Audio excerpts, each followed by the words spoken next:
नमस्कार, मैं हूं श्वेता सिंह और आप देख रहे हैं आज तक। इस समय केंद्रीय मंत्री पीयूष गोयल हमारे साथ जुड़ रहे हैं। पीयूष जी, बहुत स्वागत है आपका। जिस तरीके से हम इस कोरोना के संकट काल से गुजर रहे हैं और उसमें वो 20 लाख करोड़ का पैकेज, जिसमें अच्छी बात ये दिख रही है कि एक तरफ डिमांड सप्लाई दोनों को रफ्तार बराबरी से देने की कोशिश हो रही है, तो आम आदमी का भी ख्याल रखा जा रहा है।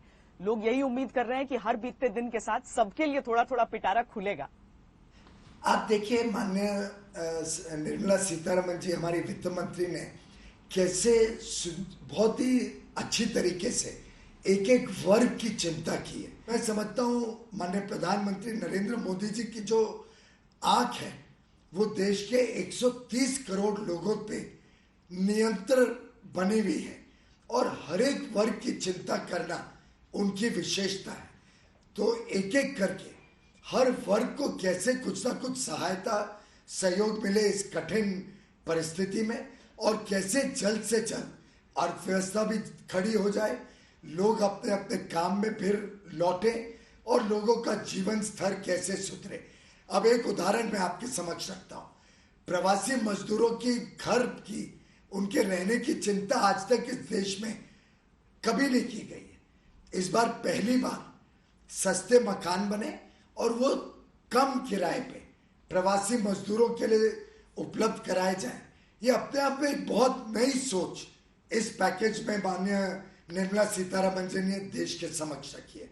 इसी प्रकार से अलग अलग योजनाएं जिससे ब्याज में कुछ छूट मिले या अलग अलग लोगों को सरलता से लोन मिले, ऐसे अन्य योजनाओं से मैं समझता हूँ करोड़ों लोगों तक पहुंचने की आज की घोषणाओं में वित्त मंत्री जी ने अच्छा सफल प्रयास किया है। पीयूष गोयल जी, चूंकि आपने प्रवासी मजदूरों का जिक्र किया ही है, तो मैं उस तरफ चर्चा को ले जाना चाहती हूँ कि जब तक रेलगाड़ियां नहीं चलाई गई थी, वो श्रमिक स्पेशल नहीं चलाए गए थे, तब तक तस्वीर बहुत ज्यादा दर्दनाक थी। ऐसा नहीं है कि आज वो तस्वीर का दर्द कुछ कम हुआ है, लेकिन एक चीज समझना चाहती हूं कि इतनी ट्रेनें चलाने के बावजूद क्यों ऐसा नजर आ रहा है कि कई मजदूर अपने अपने राज्यों को जाने के लिए अभी भी सड़कों पर ही निकल रहे हैं। क्या सभी राज्यों ने उतनी तादाद में आपसे ट्रेन की मांग नहीं की है? बहन जी, दुर्भाग्य की बात है कि हमारे पूरे प्रयासों के बावजूद कई राज्य ऐसे हैं जो ट्रेन को ले ही नहीं रहे। जो भारतीय रेल ने सुविधा उपलब्ध कराई है उसमें हमने 1200 ट्रेन, आप कल्पना करिए 1200 ट्रेनें पूरी तरीके से आरक्षित कर दी हैं श्रमिक स्पेशल के लिए, जिसके तहत हम 250 से 300 ट्रेन हर रोज चला सकते हैं। पहली मई से हमने पूरी तैयारी रखी थी कि 250 से 300 ट्रेन रोज चल सके, और हमारा अनुमान था कि राज्य सरकारें बड़ी बड़ी बात करते थे। मुझे सैकड़ों चिट्ठियां आती थी कि प्रवासी मजदूरों को घर जाने के लिए आप सुविधा दीजिए, ट्रेन चलाइए। हमने पूरी सुविधा तैयार कर दी। अब जब एक एक राज्य, अब मुंबई का ही देख लीजिए, मुंबई से पश्चिम बंगाल को 6 मई से रोज चिट्ठियां जा रही हैं कि हमें ट्रेन भेजनी है पश्चिम बंगाल के अलग अलग जगह। मुझे कल बताया गया कि 17 ऐसी रिक्वेस्ट पश्चिम बंगाल को भेजी गई है अभी तक। वैसे तो रिक्वेस्ट 100 ट्रेनों की है, पर वो कह रहे हैं हम और कहाँ भेजे जब पहली 17 ही नहीं परमिशन मिली है। अब पश्चिम बंगाल के लाखों प्रवासी देश भर में मजदूरी करते हैं, लाखों। वो उसमें से कई लोग अपने घर जाना चाहते हैं, अपने माँ बाप को मिलना चाहते हैं, अपने बच्चों को मिलना चाहते हैं। रेल की सुविधा हम 3 घंटे में उपलब्ध करा देंगे। कोई भी रेलवे स्टेशन, 8000 स्टेशन है देश में, जो स्टेशन से लोग कहें, राज्य सरकार कहे, उस स्टेशन से रेलवे ट्रेन की सुविधा उपलब्ध करने को तैयार है, जिस डेस्टिनेशन के लिए उनको परमिशन मिल जाए। पश्चिम बंगाल की सरकार ने पहले तो सिर्फ 2 ट्रेन की परमिशन दी। 8 तारीख की रात को जब माननीय गृह मंत्री जी ने पत्र लिखा और 9 तारीख की सुबह वो पत्र देश के समक्ष आया, तब तक सिर्फ 2 ट्रेनों की परमिशन पश्चिम बंगाल ने दी थी। उस दिन दोपहर को हमें मिला कि 8 और ट्रेन लेंगे। आपको बताते हुए मुझे शर्म आती है कि वो भी सिर्फ 8 में से भी सिर्फ 5 ट्रेन पश्चिम बंगाल ने ली, यानी आज तक सिर्फ 60 ट्रेनें जा चुकी हैं। मैं आपके माध्यम से कहना चाहता हूं, जो राज्य जितनी परमिशन देगा, हम 250 से 300 ट्रेन रोज चला सकते हैं। पश्चिम बंगाल हमें 100 ट्रेन रोज मांग ले, हम आज से लेके 15 जून तक 100 ट्रेन पश्चिम बंगाल में रोज देंगे। माननीय प्रधानमंत्री जी चाहते हैं कि हर प्रवासी को रेल की सुविधा मिले, जो अपने घर जाना चाहते हैं सुविधाजनक सुगम यात्रा करके अपने घर पहुंचे, अपने बच्चों माँ बाप के पास पहुंचे। और उन्होंने ये सुनिश्चित 1 मई से कर रखा है। ये उत्तर प्रदेश में 400 से अधिक ट्रेन चली गई, बिहार में 200 से अधिक ट्रेन चली गई, फिर पश्चिम बंगाल में सिर्फ 7 ट्रेन क्यों गई हैं? छत्तीसगढ़ में मात्र शायद 18 या 44 ट्रेन क्यों गई हैं? राजस्थान में 18 ट्रेन क्यों गई हैं?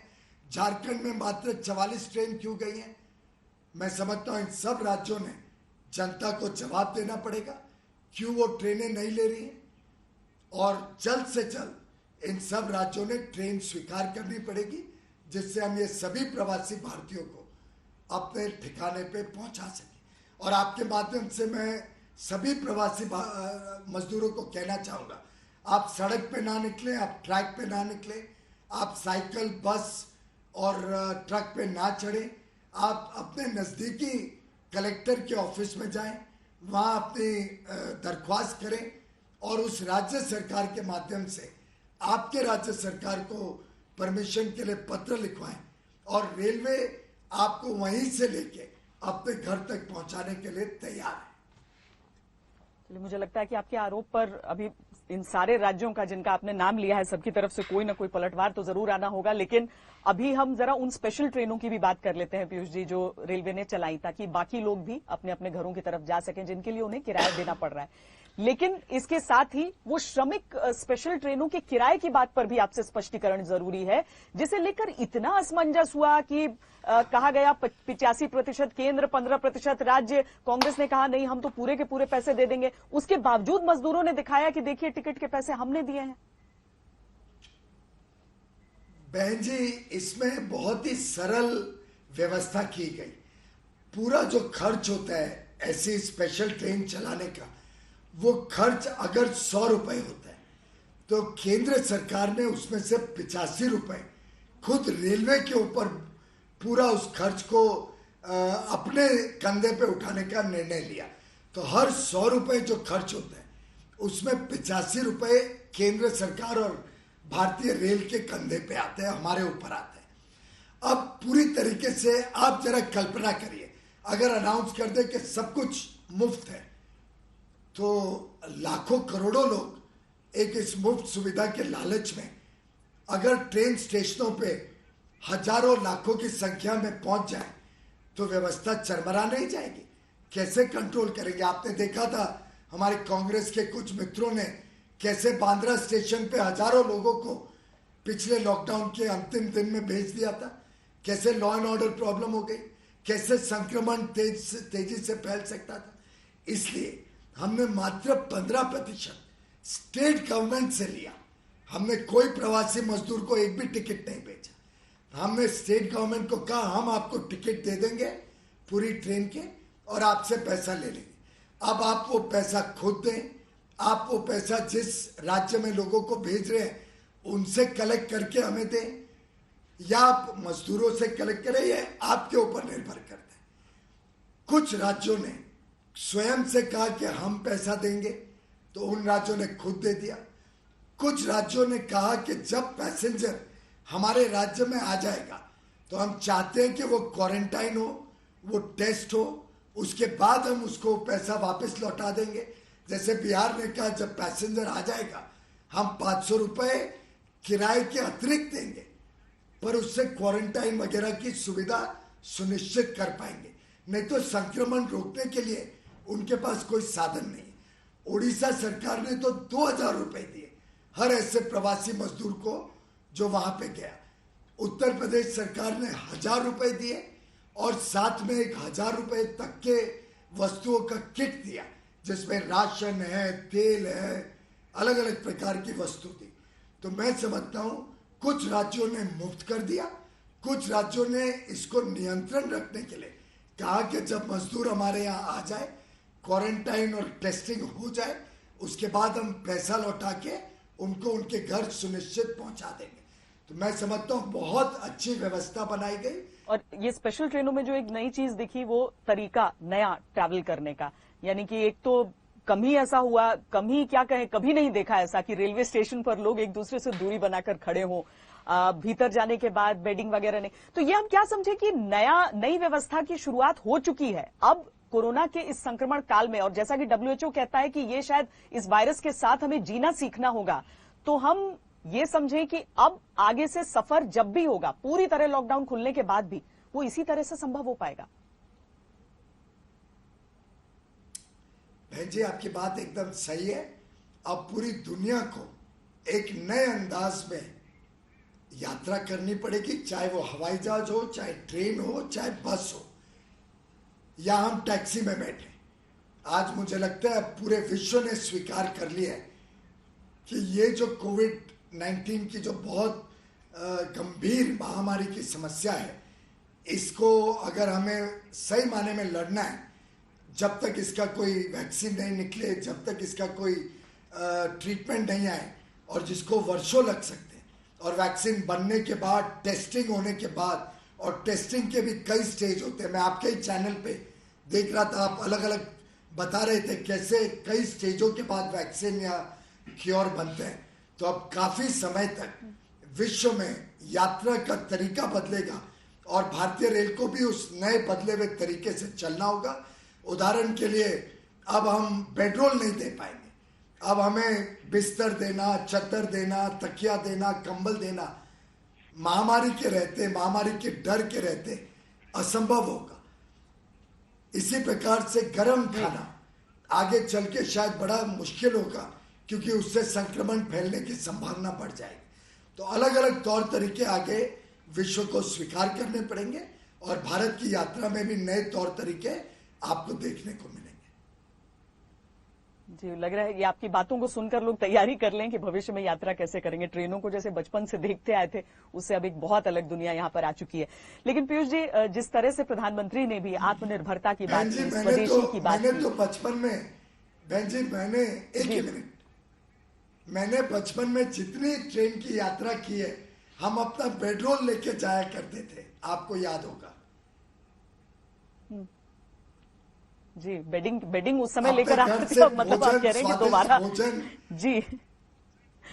जी भोजन और बेडिंग घर से लेकर निकला करते थे। अब अच्छा याद दिलाया आपने कि अब दोबारा उसकी व्यवस्था अब शुरू करनी होगी, दोबारा उन बेडिंग रोल्स को ढूंढना पड़ेगा। लेकिन ये जो स्वदेशी और आत्मनिर्भरता की बात प्रधानमंत्री नरेंद्र मोदी ने की है, आज जिस दौर में हम रह रहे हैं वो एक ग्लोबलाइजेशन का दौर, क्या कोई विरोधाभास हम देखें स्वदेशी और ग्लोबलाइजेशन के बीच, या फिर वो भी एक नई दुनिया की शुरुआत हो रही है? बहुत स्पष्ट है कि स्वदेशी या आत्मनिर्भरता और अंतर्राष्ट्रीय जो ग्लोबलाइजेशन बोले या अंतर्राष्ट्रीय जो काम करने का तौर तरीका है, मिलजुल के काम करने का, इसमें जरा भी कोई अंतर विरोध नहीं है। आत्मनिर्भरता होती है कि भारत एक अपने आप में एक आर्थिक शक्ति बने, एक सुपर पावर बने, भारत में मैन्युफैक्चरिंग को बल मिले, मेक इन इंडिया को बल मिले, लोगों में एक नेशनलिस्टिक स्पिरिट हो, एक ऐसी भावना जगे कि भारत में निर्माण किया हुआ वस्तु भी अच्छी गुणवत्ता वाला हो सकता है, उसकी भी अपनी वैल्यू है। हर वस्तु में लाखों करोड़ों लोगों को पीछे नौकरी मिलती है, काम करने का अवसर मिलता है, हमारे उद्यमी को अवसर मिलता है, हमारे उद्योग को बल मिलता है। ये स्पिरिट आज देश में जागृत करने की आवश्यकता है। और आज हमारे 130 करोड़ लोगों की जो मार्केट है, जो इतना बड़ा डिमांड की संभावना है, उसको हम क्यों सिर्फ विदेशी कंपनियों को ही ऑफर करें? क्यों नहीं भारत में भी हम ऐसी कैपेसिटी बनाएं कि हम विश्व को सप्लाई कर सकें और भारत की भी रिक्वायरमेंट्स को पूर्ति कर सकें। अब आप एक छोटा उदाहरण ले लीजिए, पर्सनल प्रोटेक्टिव इक्विपमेंट। भारत में आज से 3 महीने पहले हजारों की संख्या में भी नहीं बनता था पर्सनल प्रोटेक्टिव इक्विपमेंट, जो हम डॉक्टर्स, नर्सेस को पहने हुए देखते हैं। जब जरूरत पड़ी तो भारत में इतनी क्षमता है, हमारे उद्यमियों में, हमारे मजदूरों में, कामगारों में इतनी क्षमता थी कि मात्र 3 महीने के भीतर आज भारत में 3 लाख से अधिक पर्सनल प्रोटेक्टिव इक्विपमेंट पीपी रोज बनते हैं। एवरी सिंगल डे 3 लाख से अधिक पीपी बनते हैं और आज हम आत्मनिर्भर बन गए। विश्व में कोई देश आज हमें सप्लाई नहीं कर रहे पीपीज, सब अपनी अपनी जरूरतों के लिए पीपीज रख रहे हैं। जिन देशों के पास पीपी एक्स्ट्रा है वो अमीर देशों को दे रहे हैं, भारत को देने के बदले अमीर देशों को पहले दे रहे हैं। तो ऐसे में आज भारत आत्मनिर्भर बना, ये अपने लिए कितने गर्व की बात है। वेंटिलेटर्स आज विश्व में किधर नहीं मिल रहे, हमारे ऑर्डर्स पेंडिंग है लेकिन देश दे नहीं रहे, लेकिन भारत की कंपनियों ने चुनौती स्वीकार की। आज भारत में वेंटिलेटर्स की प्रोडक्शन लगभग 50 गुना तक बढ़ जाएगी और भारत आत्मनिर्भर होगा। पीएम केयर्स फंड से 2000 करोड़ रुपए खर्च के आज गांव-गांव के जो प्राइमरी हेल्थ केयर सेंटर है उसमें हम वेंटिलेटर पहुंचाएंगे। तो ऐसे ऐसे करके एक आत्मनिर्भर स्वावलंबी भारत की कल्पना जो माननीय प्रधानमंत्री ने रखी है, मैं समझता हूं देश की अर्थव्यवस्था को 4 कदम आगे बढ़ाएगा, 10 कदम आगे बढ़ाएगा। और जब पूरा देश जब इस आत्मनिर्भरता के संदेश के साथ जुड़ जाएगा तो मैं समझता हूं देश में बड़े पैमाने पे रोजगार, बड़े पैमाने पे उद्योग को बल मिलेगा।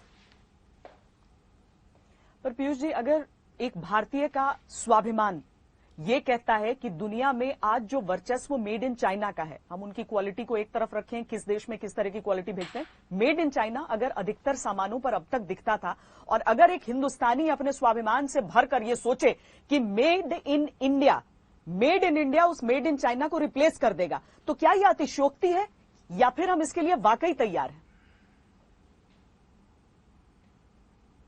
पूरी तरीके से तैयार है। भारत का जनमानस आज इस बात से जुड़ गया है। माननीय प्रधानमंत्री नरेंद्र मोदी जी के ऐलान को भारत के हर 130 करोड़ देशवासी ने अपने दिल में बिठा लिया है कि अब हमें जहां तक हो सके भारत में बना हुआ सामान इस्तेमाल करना है। भारत में बना हुआ कपड़ा, भारत में बना हुआ पेन, भारत में बने हुए चीजों को अब तेज गति से बल मिलेगा, प्रोत्साहन मिलेगा। ये जब हम ये 20 लाख करोड़ का पैकेज देखते हैं पीयूष जी, तो उसमें एक तो होता है, पहले लगा कोरोना रिलीफ, लेकिन ये रिलीफ के साथ ये एक री इन्वेंशन नजर आ रहा है। लग रहा है जैसे कि एक पुनर्निर्माण की तरफ हम बढ़ रहे हैं। क्या ये आकलन सही है? आपको याद होगा माननीय प्रधानमंत्री जी ने कैसे गुजरात में कच्छ का जब अर्थक्वेक आया था, भूकंप आया था, उसके बाद कैसे पूरे गुजरात की सोच को बदलते हुए गुजरात को एक बहुत तेज गति से आगे प्रगतिशील औद्योगिक प्रदेश बनाया। ऐसे ही मैं समझता हूं इस महामारी की समस्या के समय हम पूरे देश में कैसे परिवर्तन लाए, कैसे देश की सोच, जनमानस की सोच को ट्रांसफॉर्म करें। और जैसा माननीय प्रधानमंत्री कई बार कहते हैं, अब परफॉर्म करना पड़ेगा, रिफॉर्म करना पड़ेगा। और अगर हम परफॉर्म और रिफॉर्म नहीं करें तो फिर हम देश को आगे नहीं बढ़ा पाएंगे। तो आज पूरा देश उनके साथ जुड़ गया है। इस देश की पूरी सोच बदलने की आवश्यकता है। उस आवश्यकता को हम सब मिलके बदलेंगे। केंद्र सरकार, राज्य सरकार मिलके काम करे।